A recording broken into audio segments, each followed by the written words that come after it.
3 jours après mon mariage, mes parents m'ont confronté avec un contrat. Ils exigeaient que je cède la maison à mon frère, affirmant que je leur devais. J'ai signé. Et disparu cette nuit-là. Au matin, ils l'ont découvert. Le matin où mes parents sont venus réclamer ma maison, ils se tenaient sur le porche d'entrée, souriant comme s'ils venaient de gagner à la loterie. Mon père avait un dossier glissé sous le bras. Ma mère tenait un plateau de muffins achetés en magasin, comme s'il s'agissait d'une simple visite dominicale. Et mon jeune frère, Sébastien, se penchait contre son camion dans l'allée, affichant ce sourire narquois qu'il avait quand il savait qu'il allait s'en tirer impunément. Mais le sourire de Sébastien s'est effacé environ 10 minutes plus tard, car au moment où ils ont ouvert la porte, la maison était vide. Pas de meubles, pas de vaisselle, pas de photos, rien que des murs nus et le silence de leur propre pas résonnant. C'est à cet instant qu'ils ont réalisé que quelque chose n'allait pas, terriblement mal. Mais pour comprendre comment les choses en sont arrivées là, il faut remonter 3 jours en arrière. Nous étions au retour de mon mariage. Je me suis marié un samedi après-midi d'août à la fin du mois de mai.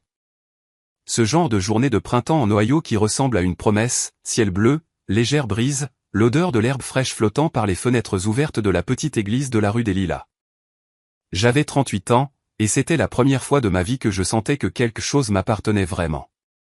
Mon mari, Théo, se tenait devant l'église, portant un costume sombre qui masquait à peine les taches de graisse sous ses ongles, résultat de son travail au garage. Il avait essayé de les frotter ce matin-là, mais des années passées à réparer des moteurs finissent par imprégner la peau. C'est ce qui me plaisait chez lui. Théo n'était ni sophistiqué, ni tapa accent grave l'œil. Il était fiable. À notre âge, la fiabilité vaut plus que les feux d'artifice. Je travaillais comme infirmière à l'hôpital Saint-Martin de la Rivière à Clermont-Ferrand. J'y étais depuis presque 15 ans. De longs quarts de travail, des rotations de nuit, le genre de métier qui vous laisse les pieds endoloris, mais le cœur rempli. Théo possédait un petit atelier de réparation automobile dans l'ouest de la ville. Rien de luxueux, juste 3 ponts élévateurs, une machine à café usée, et des clients qui lui faisaient confiance. Nous nous sommes rencontrés parce que sa mère était l'une de mes patientes. C'est le genre d'histoire d'amour que les gens de notre âge comprennent. Pas dramatique, juste 2 personnes fatiguées qui ont trouvé de la bonté l'une chez l'autre. Mais mes parents n'ont jamais vraiment vu les choses ainsi. Pour eux, Théo n'était qu'un mécanicien, et les mécaniciens, apparemment, n'étaient pas assez impressionnants pour leur fille. Pourtant, ils sont venus au mariage. Ils se sont assis au 2e rang, raides et silencieux. Ma mère portait une robe bleu pâle qui semblait choisie plus pour l'église que pour la fête. Mon père a passé la majeure partie de la cérémonie à regarder sa montre. Et Sébastien, eh bien, Sébastien est arrivé en retard. Il l'était toujours. Sébastien avait 3 ans de moins que moi, mais on aurait dit qu'il était celui qui portait le poids du monde. C'est ainsi que mes parents le traitaient. En grandissant, Sébastien était le sensible, celui qui avait besoin d'aide supplémentaire, de compréhension supplémentaire, de pardon supplémentaire. Quand Sébastien a détruit sa première voiture à 19 ans, mes parents lui en ont acheté une autre. Quand Sébastien a abandonné l'université communautaire, ils ont dit que l'école n'était tout simplement pas sa voie. Quand l'entreprise d'aménagement paysager de Sébastien a fait faillite après 2 étés, ils ont blâmé l'économie. Pendant ce temps, je faisais des doubles quarts pour payer mes études d'infirmière. Mes parents n'ont jamais proposé d'aide pour les frais de scolarité. Mais c'était simplement la règle dans notre famille. Sébastien avait besoin de soutien. Je devais être forte. Du moins, c'est ce que je me disais depuis la majeure partie de ma vie. La cérémonie elle-même était simple. Un petit service religieux suivi d'un dîner dans un restaurant familial du centre-ville. Rien d'extravagant, juste des amis, des collègues et quelques parents. La famille de Théo a rempli la salle de rire. Mes parents sont restés silencieux à leur table. Sébastien a passé la majeure partie de la soirée au bar, mais je n'ai pas laissé cela me déranger, car pour une fois, la journée ne tournait pas autour d'eux. Quand Théo et moi avons dansé notre première danse, je me souviens avoir pensé à quel point tout était paisible, comme si les longues années de travail, d'épargne et de construction de quelque chose de stable avaient enfin mené à quelque chose de bien, surtout à cause de la maison. Cette petite maison signifiait tout pour moi. 2 chambres, un petit porche, un revêtement blanc qu'il fallait repeindre tous les quelques années, rien de chic, mais je l'avais acheté moi-même. 10 ans de quart supplémentaire, 10 ans de budget serré, 10 ans à dire non aux vacances et aux nouvelles voitures. Quand j'ai signé les papiers de clôture, je suis restée assise dans ma voiture après et j'ai pleuré. Pas parce que la maison était belle, mais parce qu'elle signifiait que j'avais accompli quelque chose par moi-même. Et maintenant, Théo et moi commencions notre vie ensemble là-bas. 3 jours après le mariage, alors que nous déballions encore des cadeaux, la sonnette retentit. Je me souviens avoir essuyé mes mains sur un torchon et être allé à la porte. Et là, ils étaient, mes parents. Sébastien se tenait derrière eux. Mon père tenant ce dossier. Émilie, dit ma mère avec un sourire forcé. Nous devons parler. Théo s'avança dans le couloir derrière moi. Tout va bien, demanda-t-il. Mon père entra dans le salon, me dépassant, comme s'il était chez lui. Sébastien suivit, regardant la maison avec intérêt. Ma mère déposa les muffins sur la table. Puis mon père ouvrit le dossier. À l'intérieur se trouvait un contrat.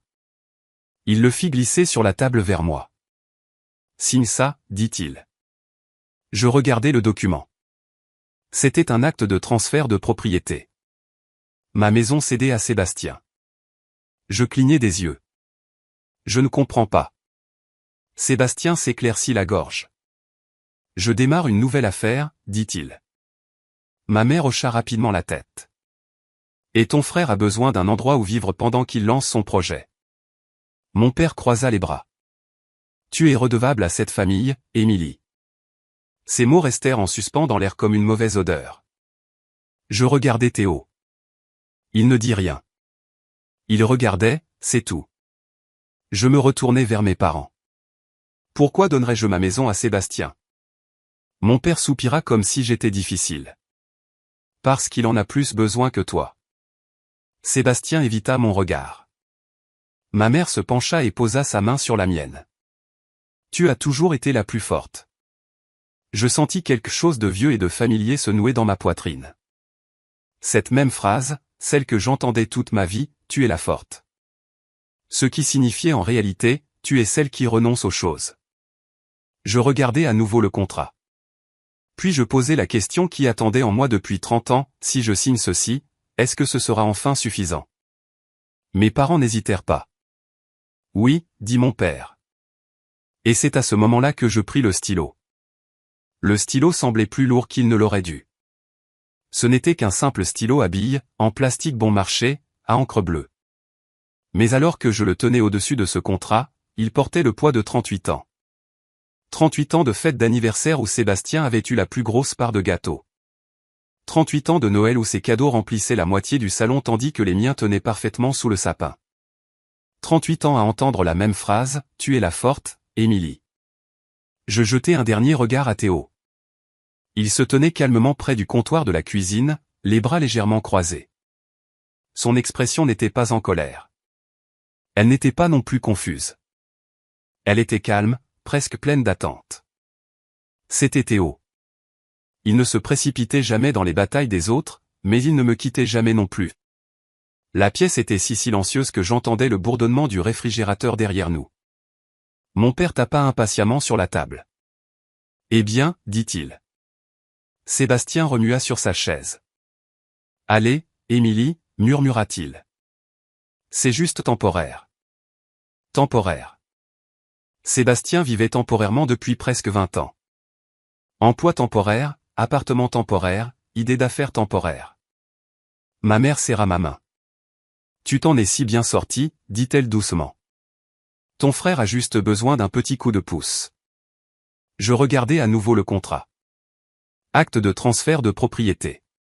Mon nom, le nom de Sébastien, un langage juridique qui effacerait 10 ans de ma vie d'une seule signature. Mais ce que mes parents ne réalisaient pas, c'est que quelque chose en moi avait déjà changé. Me marier avait fait cela.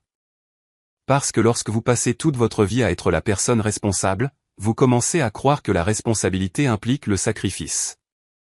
Mais Théo m'avait passé les 2 dernières années à m'apprendre quelque chose de différent. La responsabilité signifie aussi protéger ce que l'on a construit. Je posai la pointe du stylo sur le papier et signai. Mon père se pencha immédiatement, attrapant le contrat avant même que l'encre ne soit sèche. Sébastien laissa échapper un faible sifflement. Eh bien, c'était plus facile que je ne le pensais, dit-il. Ma mère sourit, le soulagement se répandant sur son visage comme la lumière du soleil. Oh, chérie, dit-elle, me tapotant le bras. Tu ne vas pas le regretter. Je ne répondis pas. Théo s'approcha et prit le contrat des mains de mon père, y jetant un coup d'œil rapide. Puis il hocha la tête et le lui rendit. Il a l'air officiel, dit-il. Mon père rangea à nouveau le dossier sous son bras. Nous passerons demain matin, dit-il. Sébastien aura besoin des clés. Sébastien se leva et regarda à nouveau la maison, cette fois avec un sentiment de propriété. Ouais, dit-il. Je vais probablement repeindre l'endroit. Repeindre? Le mot me frappa étrangement. J'avais passé 2 étés à peindre ces murs. Chaque coup de pinceau après des journées de 12 heures à l'hôpital. Sébastien marcha vers la porte en premier. Mes parents suivirent. Ma mère s'arrêta dans l'embrasure. Tu as fait ce qu'il fallait, dit-elle doucement. Puis ils disparurent. La maison redevint silencieuse. Pendant un long moment, Théo et moi ne bougeâmes pas. Finalement, il expira lentement. Eh bien, c'était quelque chose, dit-il. Je m'affalai sur l'une des chaises de cuisine. Tu ne vas pas me demander pourquoi j'ai fait ça, dis-je. Théo alla à l'évier et se versa un verre d'eau. Non. Il prit une gorgée. Parce que tu n'as pas seulement donné ta maison. Je levai les yeux. Tu as remarqué? Il sourit légèrement. J'ai remarqué quelques trucs. C'est là que je sentis la tension quitter mes épaules pour la première fois de l'après-midi. Théo tira la chaise en face de moi et s'assit. Tu es prête? Demanda-t-il. Pourquoi faire? Pour la partie où nous disparaissons. Le reste de cette soirée se déroula tranquillement. Pas frénétiquement, pas chaotique, juste délibérément. Théo et moi avions déjà parlé de quelque chose comme ça une fois auparavant. Pas cette situation exacte, mais le schéma derrière elle. Les familles comme la mienne ne changent pas soudainement du jour au lendemain. Les attentes ne cessent de croître, plus de sacrifices, plus de responsabilités, plus de dons jusqu'à ce qu'il ne reste plus rien. Et Théo m'avait posé une question simple des mois auparavant, que se passe-t-il lorsque vous dites enfin non? Je ne connaissais pas la réponse à l'époque, mais maintenant oui. On s'en va. Vers 18h ce soir-là, Théo recula son pick-up dans l'allée. Nous avons commencé à charger des cartons. La plupart de nos affaires n'avaient jamais été entièrement déballées après le mariage. Bref, ustensiles de cuisine, valises, vêtements. Théo travaillait tranquillement, sortant les meubles pièce par pièce, le canapé, la table de salle à manger, la commode de la chambre. J'ai décroché les cadres photos du mur du salon, celui de ma remise de diplôme d'infirmière, un de Théo et moi à la fête du comté l'été dernier, et une petite photo de la maison le jour où je l'ai achetée. Je glissai celle-ci dans mon sac à main. À 21h, les pièces étaient vides. La maison résonnait quand nous marchions dedans. Théo regarda sa montre. « Tu es sûr de vouloir faire ça ce soir ?» demanda-t-il. J'ai hoché la tête. « Si nous attendons demain, mes parents arriveront tôt. » Il haussa les épaules. « Juste raison. Nous avons fait une dernière promenade dans la maison ensemble. La chambre, la cuisine, le porche. Le porche avait toujours été mon endroit préféré. J'avais l'habitude de m'asseoir là après de longs quarts à l'hôpital, buvant du thé glacé et regardant le quartier s'apaiser. En face, Monsieur Henri arrosait ses roses tous les soirs au coucher du soleil. Ce soir, il faisait la même chose. Il nous fit un signe de la main quand il nous vit. « Vous déménagez déjà ?» cria-t-il. « Nous rendons juste visite à de la famille pour un moment, dis-je. » Il gloussa. « Les jeunes mariés, ça se comprend. » Théo verrouilla la porte d'entrée derrière nous. Puis il me tendit les clés. Je les regardai un instant, puis les laissai tomber dans la boîte aux lettres. Sébastien les trouverait là demain matin. Théo grimpa côté conducteur du camion. Je m'assis à côté de lui. « Où allons-nous » demanda-t-il. Je regardai la rue tranquille. « Vers le sud » dis-je.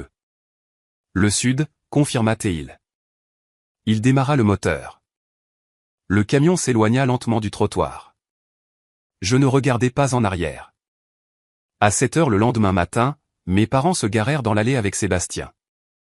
Il souriait. Sébastien sortit de son camion le premier, se frottant les mains. Eh bien, dit-il, voyons ma nouvelle place. Mon père monta les marches du Porsche et essaya la poignée de porte. Verrouillée. Émilie a dû laisser les clés, dit ma mère. Sébastien ouvrit la boîte aux lettres. Les clés étaient à l'intérieur. Il déverrouilla la porte et ils entrèrent tous les trois. Le sourire de Sébastien disparut presque instantanément. La maison était vide. Complètement vide. Pas de meubles, pas d'appareils électroménagers, pas de rideaux, rien. Sébastien entra lentement dans le salon. Qu'est-ce que, marmonna-t-il. Mon père fronça les sourcils. Ça n'a pas de sens. Ma mère entra dans la cuisine. Le réfrigérateur avait disparu. Le réchaud aussi. François, murmura-t-elle. Sébastien remarqua quelque chose sur le comptoir de la cuisine. Une seule enveloppe. Il la ramassa. À l'intérieur se trouvait une lettre. Il lut la première ligne à voix haute. Et soudain, sa voix parut très petite. Cher Sébastien, commença-t-il lentement. À propos de la maison. Les mains de Sébastien tremblaient alors qu'il dépliait la lettre. Mes parents se tenaient tout près derrière lui dans la cuisine vide. Les trois étaient entourés de murs nus et de silence. La maison ne sentait plus le café, le savon à lessive, ni le produit de nettoyage au citron que j'utilisais tous les samedis matins. Elle sentait la poussière. Sébastien s'éclaircit la gorge et commença à lire. Cher Sébastien, dit-il, à propos de la maison. Il s'arrêta un instant et regarda à nouveau autour de lui, comme si les mots pouvaient en quelque sorte expliquer le vide. Mon père fronça les sourcils. Eh bien, dit-il avec impatience. Continue de lire. Sébastien déglutit. Avant que tu ne commences à repeindre l'endroit, il y a quelque chose que tu devrais savoir. Ma mère porta une main à sa poitrine. François, murmura-t-elle. Sébastien continua, le contrat que vous m'avez apporté a transféré ma propriété de la maison. C'est vrai. Mon père hocha la tête avec raideur. Bien sûr que oui. Sébastien continua sa lecture. Mais ce que vous n'avez peut-être pas réalisé, c'est que je n'étais propriétaire que de la moitié de la maison. Silence. Le genre de silence qui tombe quand une tempête est sur le point d'éclater. Sébastien cligna des yeux. Quoi, dit-il. Mon père s'avança. Lis le reste. Sébastien poursuivit, l'autre moitié de la maison était légalement détenue par Théo. Lorsque nous nous sommes mariés, il en est devenu copropriétaire via l'accord de refinancement que nous avons signé l'année dernière. Le visage de mon père devint pâle. C'est impossible, marmonna-t-il. La voix de Sébastien vacilla alors qu'il lisait la ligne suivante. Hier après-midi, Théo a finalisé la vente de sa moitié de la propriété. Ma mère agrippa le bord du comptoir. Vendu à qui, murmura-t-elle. Sébastien regarda à nouveau la page. À une société d'investissement immobilier basée à Cincinnati. Mon père arracha la lettre des mains de Sébastien. Laisse-moi voir ça. Il lut le paragraphe suivant lui-même, ses lèvres se serrant à chaque mot. La société vous contactera sous peu pour discuter des modalités de copropriété. Conformément à la loi de l'Ohio, ils ont maintenant le droit de demander soit un rachat, soit une vente complète de la propriété. Sébastien regarda mon père. Attends. Qu'est-ce que ça veut dire? La mâchoire de mon père se crispa. Sébastien reprit dans le téléphone. Ouais, nous aurons peut-être besoin d'un peu de temps pour y réfléchir. Bien sûr, dit la femme. Nous enverrons les documents cet après-midi. L'appel se termina. Sébastien baissa lentement le téléphone. 160 000 $, murmura-t-il. Mon père fit les 100 pas dans la pièce. Cette fille a planifié ça, dit-il. Ma mère secoua la tête faiblement. Non. Émilie ne ferait pas une chose pareille. Sébastien ricana nerveusement. Eh bien, elle vient de le faire. Pendant ce temps, Théo et moi étions déjà à 3 heures au sud de Clermont-Ferrand.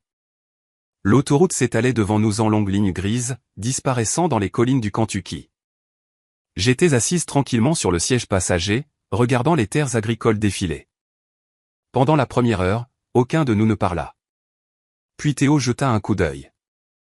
Ça va? J'y pensais un moment. Et, étonnamment, oui. Je crois que oui, dis-je. Il hocha la tête. Bien. Nous avons roulé quelques kilomètres de plus avant qu'il ne parle à nouveau. Tu sais, ils sont probablement en train de devenir fous en ce moment. Je laissai échapper un petit rire. Sébastien, c'est sûr. Théo sourit. Ton frère a toujours préféré la voie facile.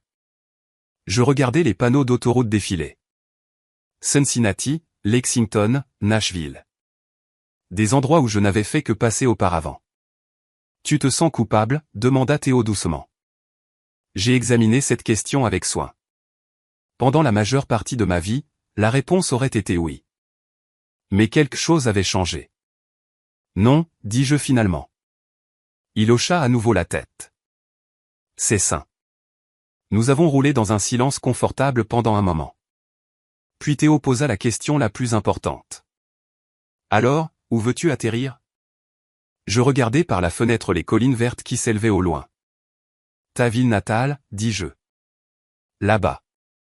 Ouais, sourit-il. Tu vas aimer là-bas. Calme, demandai-je. Très.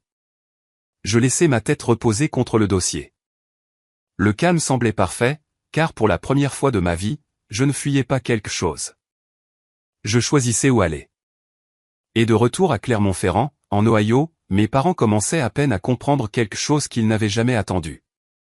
Pendant 38 ans, ils avaient cru qu'Émilie Martin sacrifierait toujours pour la famille. Mais ce matin-là, ils apprirent enfin ce qui arrive lorsque la Ford cesse de dire oui. L'appel de la société d'investissement arriva plus vite que mes parents ne l'avaient prévu. Sébastien m'en parla plus tard, mais j'imaginais la scène presque parfaitement, mon père faisant les 100 pas dans le salon vide, ma mère assise au comptoir de la cuisine tordant nerveusement son alliance, Sébastien fixant les murs comme si la maison l'avait personnellement trahi. Car c'est ça, le problème avec les gens qui s'attendent à ce que la vie leur donne quelque chose, ils n'imaginent jamais que la facture puisse arriver. 2 jours après notre départ de l'Ohio, Théo et moi avons traversé le Tennessee juste après le lever du soleil. Les collines étaient douces et vertes, couvertes d'arbres qui semblaient s'étendre à l'infini. La route serpentait doucement à travers de petites villes où les dîners ouvraient tôt et les pick-up remplissaient les parkings. Théo baissa la vitre et respira l'air frais du matin. Ça sent la maison, dit-il. Je souris. À Clermont-Ferrand, les matins sentaient généralement les embouteillages et le désinfectant d'hôpital.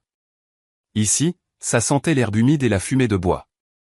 La ville natale de Théo s'appelait Creux de la Fontaine, à environ 40 minutes de Nashville. Pas assez grande pour figurer sur la plupart des cartes, mais assez grande pour une épicerie, une église et un dîner où tout le monde semblait se connaître. Ses parents étaient décédés il y a des années, mais sa sœur aînée vivait à proximité avec sa famille. Elle l'appelait depuis des mois.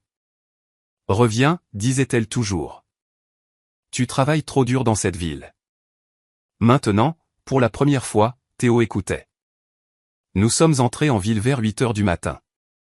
Le dîner sur la rue principale avait une enseigne au néon rouge qui clignotait, ouvert. « Petit déjeuner ?» demanda Théo. « Absolument. » L'endroit sentait le bacon et le café frais. Une femme âgée derrière le comptoir leva les yeux et sourit chaleureusement.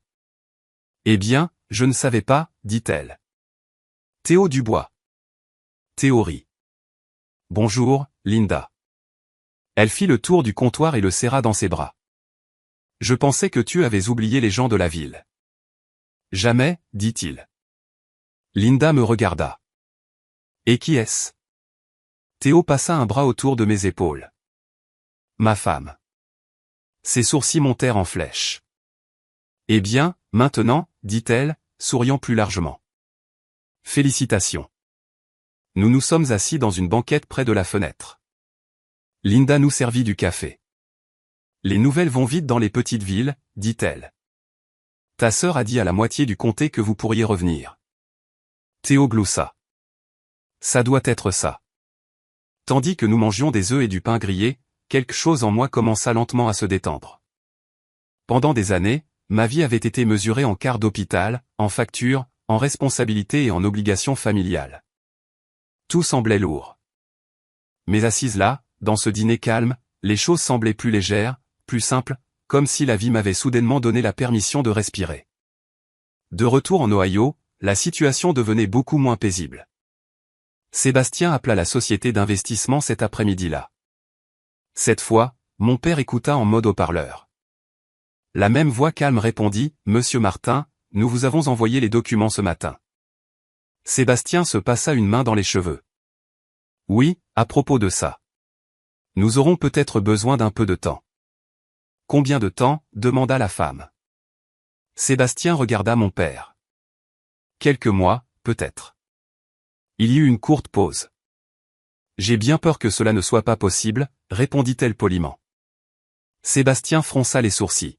« Qu'est-ce que vous voulez dire ? » La société accorde généralement 30 jours pour les négociations de rachat. Mon père se pencha vers le téléphone. Ceci est François Martin, le père de Sébastien. Bonjour, monsieur Martin. Cette maison appartenait à notre fille. Vous comprenez sûrement qu'il y a eu une sorte de malentendu familial. La voix de la femme resta calme. Monsieur, notre société a légalement acheté la moitié de la propriété. Nous avons tout à fait le droit de rechercher une résolution. Sébastien murmura quelque chose.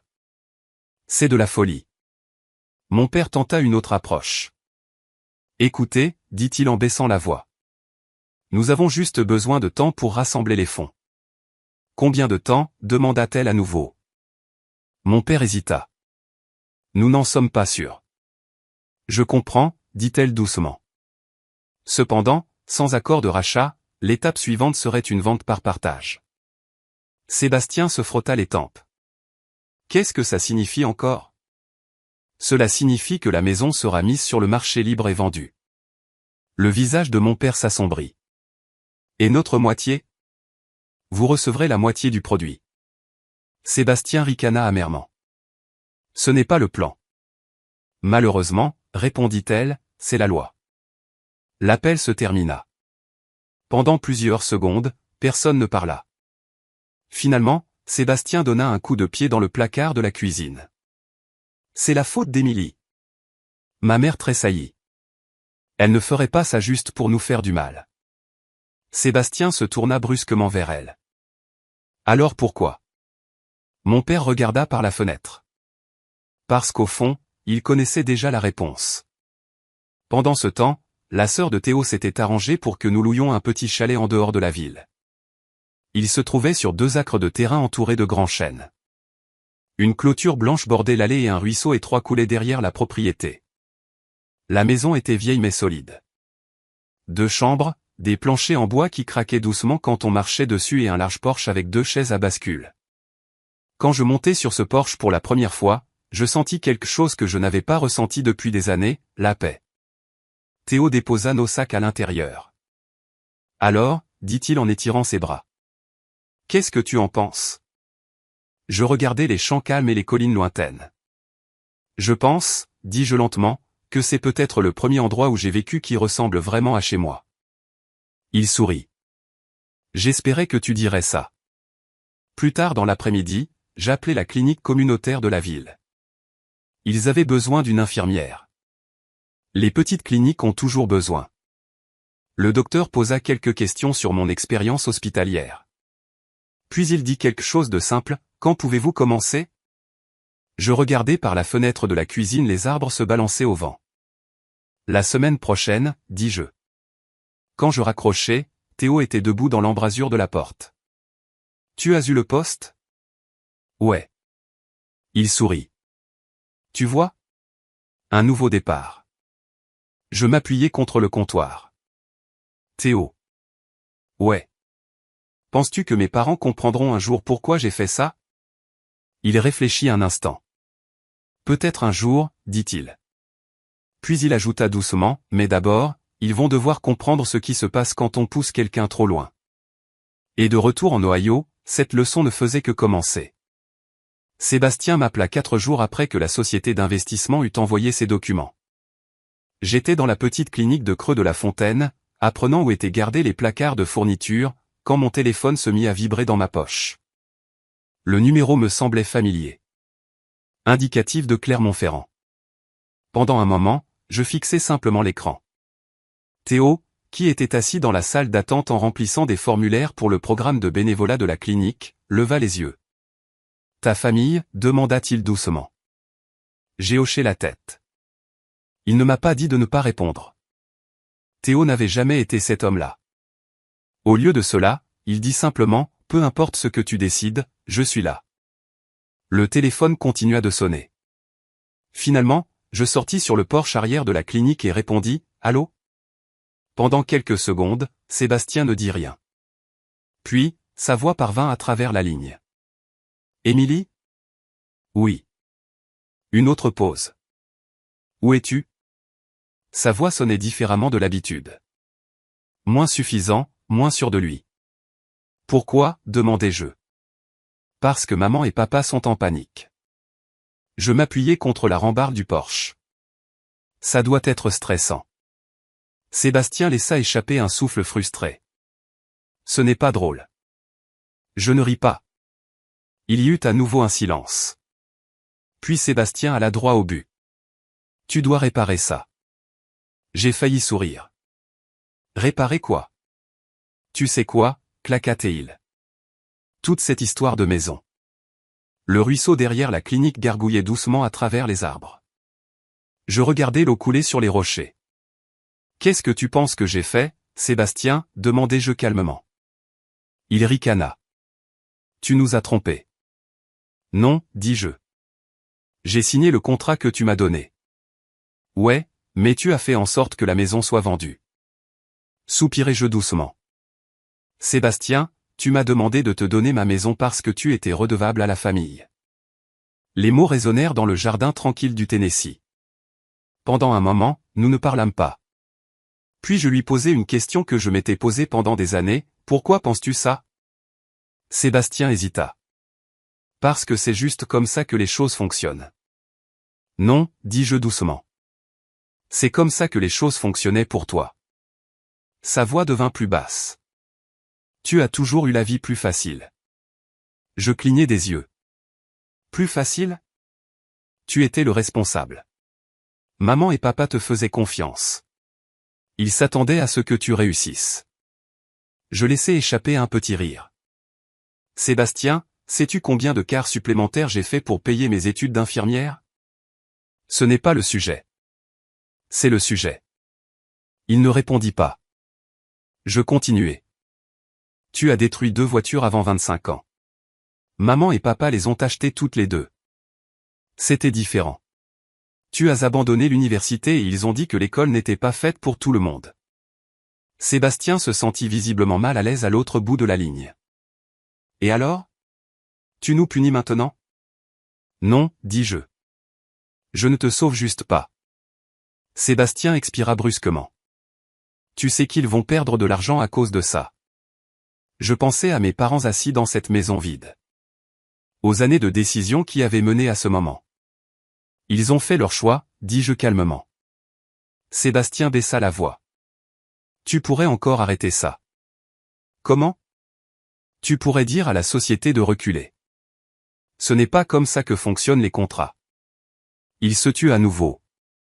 Puis il dit quelque chose d'inattendu. Tu sais, c'était l'idée de papa. Cela attira mon attention. Vraiment? Ouais. Sébastien dit, c'est lui qui a dit que la maison devait rester dans la famille. Je m'appuyai contre la rambarde. Et tu n'as pas questionné ça. Sébastien soupira. Honnêtement, je pensais que tu allais protester. Pourquoi? Parce que tu le fais toujours. C'était vrai. Pendant la majeure partie de ma vie, j'avais protesté, me défendu, expliqué mes choix, essayé de prouver que je méritais l'équité. Mais quelque chose avait changé. Je n'ai pas protesté cette fois, dis-je doucement. Sébastien sembla fatigué. Sans blague. Une longue pause s'étira entre nous. Finalement, il parla à nouveau. La société dit qu'il nous reste 20 jours avant qu'il ne force la vente. Ça semble juste. Papa a essayé de parler à un avocat et ils ont dit que le contrat était solide. Je n'étais pas surprise. Théo avait été très prudent. La voix de Sébastien devint encore plus basse. Émilie, nous n'avons pas les moyens de racheter l'autre moitié. L'aveu resta suspendu dans l'air. Pour la première fois de ma vie, Sébastien avait l'air effrayé. Que veux-tu que je fasse, demandai-je. Je ne sais pas, dit-il doucement. C'était une première.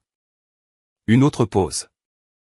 Puis Sébastien dit quelque chose que je ne m'attendais jamais à entendre de lui. Maman pleure. Je fermai les yeux. Cela me faisait encore mal. Malgré tout, la tristesse de ma mère atteignait toujours quelque chose en moi. Mais la tristesse n'efface pas la responsabilité. Je n'ai jamais voulu lui faire de mal, dis-je. Trop tard. L'eau du ruisseau continuait son rythme régulier derrière moi. Sébastien, dis-je prudemment. As-tu déjà pensé à ce que ce contrat me faisait ressentir?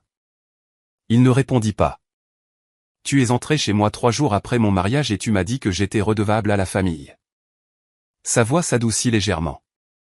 Ça n'était pas censé se passer comme ça. Comment était-ce censé se passer? Tu signes la maison. Je m'installe. Tout le monde est content. Je secouai la tête. Sauf moi. Sébastien laissa échapper un long souffle. Je suppose que je n'y ai jamais pensé. Pour une fois, il semblait honnête. Sébastien, j'ai dit que je n'avais pas disparu pour me venger. Alors pourquoi? Parce que j'avais besoin d'une vie qui n'était pas bâtie sur le fait de renoncer aux choses. Il resta silencieux quelques secondes. Puis il posa une question qui me surprit. Es-tu heureuse? Je regardais les collines du Tennessee luisantes sous le soleil de l'après-midi. Oui, dis-je. Et pour la première fois depuis longtemps, cette réponse me sembla totalement vraie. Sébastien expira. Eh bien, je suppose que c'est quelque chose. Avant de raccrocher, il ajouta une dernière chose. Tu sais, papa n'admettra jamais qu'il avait tort. J'y pensais. Puis je répondis calmement, il pourrait être obligé de le faire. Car, en Ohio, la société d'investissement venait de mettre la maison en vente. Et lorsque le panneau fut planté dans la cour avant, mes parents comprirent enfin que les conséquences étaient réelles. La lettre de ma mère arriva 3 mois après la vente de la maison. À ce moment-là, l'été s'était installé profondément dans le Tennessee. La clinique m'occupait la plupart du temps. Creux de la Fontaine n'était pas une grande ville, mais les gens travaillaient dur et ne voyaient pas toujours un docteur aussi souvent qu'ils le devraient. Hypertension artérielle, arthrite, diabète, des choses qui vous envahissent silencieusement après des années de vie. La plupart des patients étaient de vieux fermiers, des mécaniciens retraités, des veuves qui vivaient dans la même maison depuis 50 ans. Des gens qui me rappelaient les voisins avec qui j'avais grandi en Ohio. Des gens qui comprenaient que la vie ne se déroule pas toujours comme on l'a planifié, mais qu'il faut continuer d'avancer quand même. Un après-midi, après avoir terminé mon quart, je rentrai chez moi et trouvai une enveloppe dans la boîte aux lettres. L'adresse de retour fit se serrer mon estomac. Clermont-Ferrand, Ohio. L'écriture de ma mère.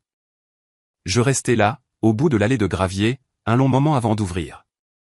Le papier à l'intérieur était simple. Juste une page. Pas de langage juridique, pas d'exigence, juste une lettre. Je la lus lentement. Émilie, ton père et moi avons passé les derniers mois à réfléchir à tout ce qui s'est passé. Je ne prétendrai pas que nous comprenons tout, mais je sais une chose maintenant, nous t'avons blessé. Quand la maison a été vendue, nous avons eu l'impression d'avoir perdu plus qu'une propriété. Nous avons perdu notre fille. Ton père n'a pas dit grand-chose à ce sujet, mais je vois que cela le pèse. Sébastien travaille maintenant à temps plein dans un magasin de bricolage. Il dit que c'est le premier emploi stable qu'il ait jamais eu. Peut-être que c'est une bonne chose qui est sortie de tout ça. Je t'écris parce que j'aimerais te voir. Sans contrat, sans attente, juste une visite. Amour, maman. Je lus la lettre 2 fois, puis une 3e fois. Théo sortit sur le porche derrière moi. Du courrier de la maison, demanda-t-il. J'ai hoché la tête et lui ai tendu la lettre. Il la lut calmement. Quand il eut fini, il s'appuya contre la rambarde du porche à côté de moi. Qu'en penses-tu, demanda-t-il. Je regardais la lumière du soleil de fin d'après-midi s'étendre sur les champs. Je pense qu'elle essaie, dis-je. Et ton père? Je fis un petit sourire. Ça pourrait prendre plus de temps. Théo gloussa. Juste. Nous restâmes là quelques minutes dans un silence confortable. Finalement, il demanda, vas-tu y aller? J'y réfléchis attentivement. Pendant la majeure partie de ma vie, retourner à la maison signifiait retomber dans les mêmes vieux rôles, la responsable, celle qui répare les choses, celle qui abandonne un peu plus. Mais les choses étaient différentes. Maintenant, je pense que oui, dis-je. Théo hocha la tête. Tu veux de la compagnie? Bien sûr. 2 semaines plus tard, Théo et moi sommes retournés en Ohio. Le voyage semblait différent cette fois. La première fois que nous étions partis, c'était une évasion. Cette fois, c'était une conclusion. Lorsque nous nous sommes arrêtés dans l'allée de mes parents, la maison semblait exactement comme elle avait toujours été. Même revêtement blanc, même érable dans la cour. Mais quelque chose semblait différent. Peut-être que c'était moi. Ma mère ouvrit la porte. Pendant un instant, elle resta là à me fixer. Puis elle m'enlaça et me serra fort. « Tu m'as manqué » murmura-t-elle. Je la serrai en retour. « Tu m'as manqué aussi. » Quand nous entrâmes, mon père était assis à la table de la cuisine. Il avait l'air plus vieux que dans mon souvenir. Pas de manière spectaculaire, juste plus lourd d'une certaine manière. Le genre de poids que les gens portent lorsqu'ils ont passé trop de temps à réfléchir à leurs erreurs. Sébastien était là aussi. Il se leva maladroitement quand nous entrâmes. « Salut Émilie » dit-il. « Salut Sébastien. » Pendant un moment, aucun de nous ne sut quoi dire. Finalement, mon père s'éclaircit la gorge. « Tu as l'air en forme » dit-il. « Je le suis. » Il hocha lentement la tête. Théo lui serra la main. « Content de vous revoir, François. » Mon père fit un geste vers la table. « Asseyez-vous. » Nous nous assîmes tous. La pièce était calme mais pas hostile. Juste prudente. Ma mère versa du café. Sébastien fixait sa tasse comme si elle pouvait contenir les réponses à tout. Finalement, mon père prit la parole. « Je suppose que vous vous demandez pourquoi nous vous avons demandé de venir. » J'ai croisé son regard. « J'ai une idée. » Il prit une longue inspiration. « Pendant des années, ta mère et moi pensions que nous aidions Sébastien. » Sébastien se remua sur sa chaise. « Mais avec le recul, continua mon père, nous ne l'aidions pas du tout. Nous le protégions de la responsabilité. » Personne n'interrompit. Mon père se frotta les mains et nous nous attendions à ce que tu portes le reste. Ces mots restèrent en suspens. C'était la chose la plus proche d'une excuse que j'ai jamais entendue de sa part. Sébastien parla enfin. « J'aurais dû dire non quand ils t'ont demandé de signer la maison, dit-il. » Je le regardai. Ça aurait été bien. Il hocha la tête. J'essaie de faire les choses différemment maintenant. Le magasin de bricolage? Demandai-je. Ouais. Tu aimes ça? Il haussa les épaules. C'est un travail honnête. Je souris légèrement. C'est un bon début. Ma mère essuya le coin de son œil. Je ne m'attends pas à ce que tout redevienne normal, dit-elle doucement. Mais j'aimerais avoir ma fille dans ma vie à nouveau. J'y pensais, à tout ce qui s'était passé, aux années précédentes et aux mois écoulés. Puis je dis quelque chose qui me surprit moi-même. Nous pouvons commencer par des visites. Ma mère hocha la tête avec impatience. Ça nous ferait beaucoup de bien. Mon père parut soulagé. Pour la première fois depuis longtemps, la tension dans la pièce s'apaisa. Ce n'était pas parfait. Mais c'était honnête. Et parfois, c'est le début de quelque chose de mieux. 1 an s'est écoulé depuis le jour où mes parents sont arrivés avec ce contrat. Parfois, je repense encore à ce moment, le dossier sur la table, le stylo dans ma main, la voix de mon père me disant que j'étais redevable à la famille. Pendant la majeure partie de ma vie, j'ai cru cette phrase, la famille signifiait sacrifice. La famille signifiait se mettre en dernier. Et pendant longtemps, j'ai pensé qu'être la forte signifiait accepter silencieusement tout ce qu'on me demandait. Mais la force, il s'avère, signifie quelque chose de très différent. Parfois, la force signifie s'en aller. La vie à Creux de la Fontaine s'était installée dans un rythme confortable. La clinique devint plus occupée à mesure que la nouvelle se répandait qu'une nouvelle infirmière était arrivée en ville.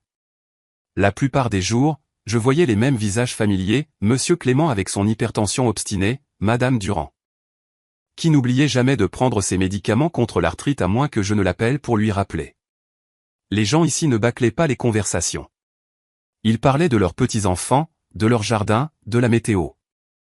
Parfois, il est resté un peu plus longtemps que nécessaire juste pour avoir quelqu'un qui les écoute. Pour une infirmière, ce genre de communauté est un cadeau. L'atelier de réparation de Théo a ouvert 6 mois après notre arrivée. Ce n'était pas beaucoup plus grand que son ancien local à Clermont-Ferrand, 3 ponts, un parking de gravier et une enseigne décolorée indiquant garage du bois, mais le travail était stable. Camions agricoles, moteurs de vieux pick-up, occasionnellement un tracteur d'une des fermes voisines. Chaque soir, Théo rentrait, sentant l'huile moteur et le métal chauffé par le soleil. Et chaque soir, il semblait content. Un soir, nous étions assis sur le porche regardant les lucioles scintiller dans le jardin quand il me demanda quelque chose. « Tu le regrettes, parfois ?» Je savais exactement ce qu'il voulait dire, la maison, le contrat, tout ce qui avait suivi. Je me balançais lentement sur la chaise en bois. « Non, dis-je. Pas même un peu. J'y pensais honnêtement. Je regrette le temps qu'il m'a fallu pour comprendre quelque chose. » Quoi donc? Que l'amour n'est pas censé ressembler à une dette. Théo sourit. C'est une bonne leçon. Nous sommes restés assis tranquillement un moment. Le genre de silence qui semble paisible au lieu de vide. Mes parents ont commencé à nous rendre visite tous les 2 mois. La première visite fut maladroite. La deuxième fut plus facile. À la troisième visite, ma mère rapportait à nouveau des tartes faites maison comme elle le faisait quand j'étais enfant. Sébastien est venu une fois aussi. Il avait perdu du poids et semblait plus détendu que dans mes souvenirs. Travailler à des heures régulières lui avait fait du bien. Un après-midi, nous étions assis à la table de la cuisine quand il dit quelque chose qui me marqua. « Tu sais, dit-il, perdre cette maison a peut-être été la meilleure chose qui me soit arrivée. » J'ai haussé un sourcil. « Vraiment ?» Il hocha la tête. « Ouais, ça m'a forcé à grandir. » Mon père gloussa doucement. « Cette leçon nous a coûté pas mal d'argent. » Sébastien sourit. Ça valait le coup. Pour la première fois de nos vies, nous 3 parlions comme des égaux. Pas comme des rôles dans un vieux scénario familial. Juste des gens. Finalement, mon père s'excusa. Pas avec de grands discours dramatiques. Ce n'était pas son style. Un soir, il et moi étions debout dans le jardin regardant Théo réparer la clôture le long du ruisseau. Mon père s'éclaircit la gorge. Je n'aurais pas dû te demander de signer ce contrat. Je le regardais. Non, dis-je. Tu n'aurais pas dû. Il hocha lentement la tête. Nous pensions maintenir la famille unie. Et au lieu de ça, nous l'avons presque brisée. Il prit une longue inspiration. Tu as géré ça mieux que ce que je méritais. Je pensais à la maison vide, au long trajet vers le sud, et à la vie que nous avions construite depuis. Je n'ai pas tout géré parfaitement, dis-je. Mais je l'ai fait honnêtement. Mon père hocha à nouveau la tête. Et c'était suffisant. De temps en temps, quelqu'un à la clinique demande comment j'ai fini à Creux de la Fontaine. Quand ils le font, je donne généralement la version courte. Mon mari est d'ici, dis-je. Ce qui est vrai. Mais parfois, surtout quand je parle à quelqu'un de plus âgé qui comprend comment fonctionnent les familles, je leur en dis un peu plus. Je leur parle de la maison, du contrat, du moment où j'ai réalisé qu'être la forte ne signifiait pas tout donner. Et je leur dis autre chose aussi. Les familles ne sont pas parfaites. Les parents font des erreurs. Les enfants portent ces erreurs plus longtemps que quiconque ne l'imagine. Mais si les gens sont prêts à faire face à la vérité, parfois les choses peuvent encore être réparées. Pas effacées, mais réparées.